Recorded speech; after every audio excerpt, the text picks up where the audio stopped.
ამ თვითნასწავლულმა გენიოსმა შექმნა ნახატები, რომლებიც ახლა მილიონებად ფასდება, მაგრამ გაყინულ სარდაფში გარდაიცვალა მშიერი და მარტოსული. 1900-იანი წლების დასაწყისი, თბილისი. ის ხატავს დუქნების აბრებს, თბილი საჭმლისა და ღვინის სანაცვლოდ.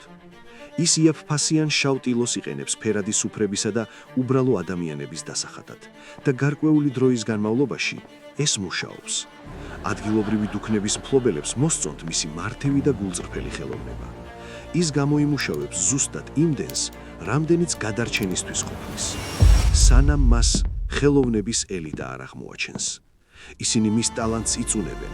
აქვეყნებენ სტატიებს, სადაც მას დასცინიან, მის ნახატებს პრიმიტიულს და ბავშვურს უწოდებენ.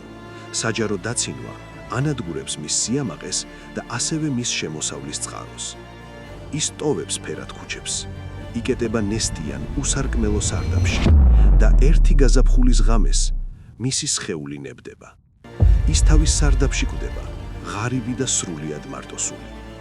10 წლეულების შემდეგ მისი შავ ტილოზე შექმნილი ხელოვნება ერის სიამაყე ხდება და მხატვარი, რომელმაც გაჭირვებაში შექმნა საქართველოს საგანძური, ნიკო ფიროსმანი იყო.